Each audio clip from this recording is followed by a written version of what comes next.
2차전지 관련주들이 오늘도 강세인데 오늘 마켓 주민 시간에는 2차전지 관련주로 언급되고 있는 EV 첨단 소재를 자세히 분석하겠습니다. 바로온 파트너스 이재준 대표님 모셨고요. 정경민 변리사님 함께합니다. 어서 오세요. 예, 이재준 대표님, 2차전지 에코프로를 중심으로 해서 강한 상승세, 지난주에 꽤 조정, 그다음에 오늘 또 새로운 주간 5월 초주에 강세인데요. 전반적인 2차전지주에 대한 판단, 전략부터 좀 주시겠어요? 네. 우선 제가 준비한 그 소재 배터리 장비 주가에 대한 추이를 먼저 좀 살펴보면 좋을 것 같은데요. 네. 일단 관련 기업에서 2022년 1월부터 2023년 4월까지 관련해서 IBK 투자증권에서 리서치한 자료인데 그 주가 추이를 봤었을 때 소재 기업들이 굉장히 큰 주가 상승을 보였습니다. 그리고 배터리 업체가 2등이었고, 그 다음에 장비주가 제일 많이 덜 올랐는데요. 결국은 소재 업체들이 주가가 가장 강력하게 좀 올라오면서 2차전지 전체적으로 좀 지수를 좀 끌어올리는 현상들이 나타났고요. 그 안에서도 소재에서도 양극재와 이제 도전재, 음극재 관련 기업들이 좀 주가가 좀 강한 상승이 나타났다. 이렇게 좀 말씀드릴 수 있을 것 같습니다. 결국은 주가 상승에 대한 이유를 잘 살펴봤을 때는 해외 진출에 대한 이 캐파에 대한 합작법인과 그리고 조인트 벤처 합작법인과 캐펙스 투자에 대한 증가가 결국은 이러한 부분이 수주로 연결되면서 실적에 대한 긍정적인 부분들이 좀 발생하고 있다라고 좀 생각하고 있고요. 결국은 이 캐펙스 증가는 중장기적인 모멘텀 현상이라고 보면 될 것 같은데, 최근에 소재 관련된 부분들과 배터리 업체들이 좀 강하게 올랐기 때문에 상대적으로 덜 오른 이 장비주들이 오히려 조금 더 관심을 가져야 되지 않을까라고 생각하고 있습니다. 국내 기업 배터리 3사에서도 현재 미국 내 생산 능력에 대한 부분들이 현재 지속적으로 증가를 하고 있고, 미국과의 그 IRA 세부 법안 관련된 부분들이 불확실성이 해소가 되면서 점차적으로 하면서 수주 관련 논의들이 지속되고 있는 모습들이 나타나고 있기 때문에 결국은 이 캐펙스 증가는 장비에 대한 이 수혜를 받을 수 있습니다. 그렇기 때문에 그 관련주들을 좀 살펴보시면 좋을 것 같습니다. 네. 덜 오른 장비주 중심의 접근 전략을 말씀하셨고요. 오늘 저희가 살펴볼 EV 첨단 소재, 변리사님 어떤 기업입니까? 네, EV 첨단 소재는 FPCB 제조 판매하는 회사입니다. 네. 2004년 2월 20일에 설립되었고요. 2010년 12월 27일 상장되었습니다. 주력은 이제 휴대폰, 태블릿, PDP 모듈, 터치스크린, 카메라 모듈 등 있겠습니다. LG 계열사랑 삼성전기 등 현재 안정적인 거래처를 확보하였다, 이렇게 말씀드릴 수 있겠고요. 투명 디스플레이 제품을 현재 지금 시장에 새로 출시하였습니다. 그리고 또 센서 제품을 개발하는 등 FPCB만 이제 제조 생산하던 회사에서 다양한 제품군으로 확대하려는 노력 지금 하고 있습니다. 예, 회로기판 업체군요. PCB 연성 회로기판인데 기존에 이제 또 이 PCB 업체들, FPCB 만드는 회사들은 상장 기업들이 꽤 있거든요. 이제 오늘 얘기하는 EV 첨단 소재는 어떤 강점을 가지고 있습니까? 이제 EV 첨단 소재가 만들고 있는 이제 FPCB 제품의 수요처는 이제 휴대폰, 태블릿 등 다양한 전기 제품이 되겠는데, 네. 수요처의 이제 모델별 주문에 대응해서 요구에 맞는 FPCB를 이제 공급을 해야 됩니다. 따라서 이제 다품종 이런 게 아마 중요하게 되겠고요.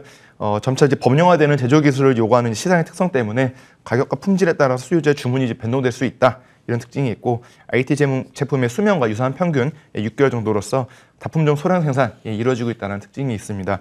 EV 첨단 소재는 이제 LG 계열사들과 지속적인 관계를 유지하면서 신속하게 제품 개발 대응 중에 있고요. 이제 아무래도 이제 FPCB 관련해서 기술력이 높다 이렇게 말씀드리기 쉽지는 않고, 꾸준한 품질로 신제품 니즈에 좀 빠르게 대응하고 있다. 그리고 안정적으로 납품처에만 의존하지 않고 투명 디스플레이나 센서와 같이 신기술 개발도 열심히 할 수 있다. 이런 점에서 기술력을 좀 평가할 수 있을 것 같습니다. R&D 투자 비용은 매출액 대비해서 6%대이고 아주 낮지는 않은 정도다, 이렇게 보실 수 있겠고요. 최근 연구개발 실적으로는 POLED 디스플레이용 연성 회로기판, 그리고 LED 투명 전가판용 연성 회로기판, 자동차 배터리용 FPCB 제조 공법 개발 등이 있습니다. 이재준 대표님, 지금 소개를 하신 걸 보면 EV 첨단 소재는 FPCB 업체인데 이게 IT 쪽에 쓰는데 2차전지 관련해서 지금 언급이 되고 있다는 거죠. 2차전지 관련해서는 뭘 하는데요? 네, 최근 언론에서 나온 자료를 살펴보면은 그 국내 기업의 현재 고순도 구리인 전기동을 공급했다라는 이제 뉴스가 나왔습니다. 네. 시범 물량으로 현재 오는 8월까지 콩고산 전기동을 이제 이 싱가포르 H사를 거쳐서 부산항에 인도받아 이제 D사에 공급할 예정이다라고 나와 있고요. 그 추후 협의를 통해서 물량을 점진적으로 늘리겠다. 라고까지 나와 있습니다. 아직까지는 초기이고 시범이라는 단어 자체가 나왔다라는 것은 네. 이 매출 비중이 거의 전무한 상황이다라고 좀 보시면 될 것 같고요. 어쨌든 이 회사는 사업을 좀 다각화하려고 하는 그런 부분들이 지금 계속 나오고 있는 것 같습니다. 그래서 전기차 시장 성장에 따라서 2차 전지 관련 사업을 좀 꾸준히 추진을 하겠다. 그래서 기존 리튬 관련 사업에 이어서 그 구리에 대한 공급 사업을 통해 사업 다각화를 효율적으로 진행하겠다라고 좀 나타나고 있습니다. 그러니까 이제 PCB 말고 리튬도 하고 있고 구리도 지금 이제 시범으로 공급을 하고 있다 이런 거잖아요. 예, 맞습니다. 네, 네. 뭐 이슈가 될 만한 얘기들이 있네요. 특허 현황을 체크하고 실적과 주가는 뒷부분에 함께 좀 얘기할게요. 변리사님, EV 첨단 소재 특허 현황은요? 네, 2004년부터 이제 특허 출원을 시작하여서요. 총 23건 출원권이 지금 확인이 되고 있습니다. 네. 한국이 이제 뭐 대부분을 차지하고 있는 상태이고요. 등록된 건은 11건, 52%의 등록률을 보이고 있습니다. 특허 출원 수가 그냥 많지는 않은데 그래도 꾸준히 1년에 한두 건, 많으면 3건 정도 특허 출원하고 있다는 거는 긍정적인 지표를 좀 볼 수 있겠습니다. 이제 출원 동향, 이제 IPC별로, 이제 기술 분야별로 좀 살펴보자면은 대부분의 기술 분야가 H05K 부분인데 여기는 이제 인쇄 회로, 결국 FPCB 관련 특허가 대부분이 되겠습니다. 그래서 이제 등록된 특허 이제 하나를 이제 갖고 왔습니다. 그래서 2020년에 출원되어서 2022년도에 최근 등록된 특허인데요. LED 투명 전갑판용 연성 회로 기판에 대한 것이고 LED를 구동시키기 위해서 뭐 접속 단자들 간의 디지털 신호를 전송하는 신호선 이외에 별도의 백업 신호선을 기판상에 형성시켜서 LED가 이탈, 뭐 물리적 손상에 의해서 문제가 발생하더라도 디지털 신호가 끊기지 않고 연속적으로 전송되도록 하는 그런 특징이 있는 발명이라 보시면 되겠습니다. 네.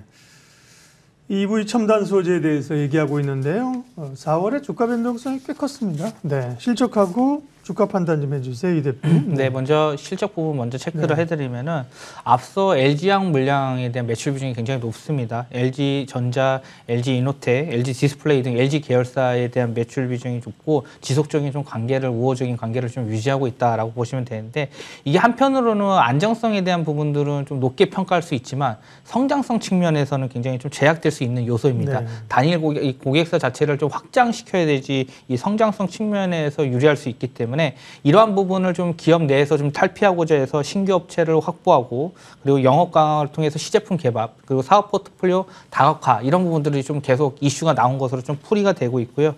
현재 이 매출 구조는 거의 이제 수주 형태로 주문형 생산 방식을 받아가지고 고객사에 대한 부분들로 이제 발주 물량이 조금 요구에 따라서 나오는 부분입니다. 그렇기 때문에 매출에 대한 이 항상 시기적으로 계절성을 띠는 게 아니라 이 ASAP, 그러니까 상시적으로 좀 나올 수 있는 물량을 좀 대응한다라고 보시면 될 것 같고요.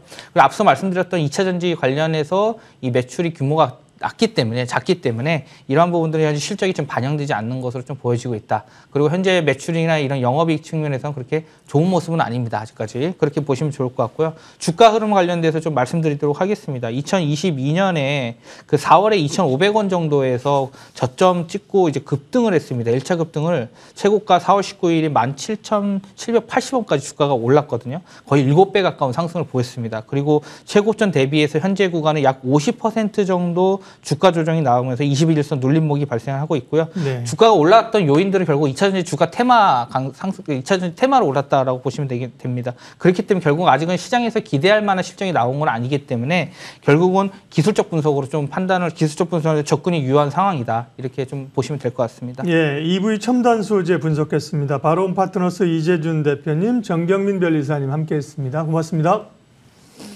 네, 이슈 MB 오늘 순서는 여기까지 하겠습니다. 함께해 주셔서 고맙습니다.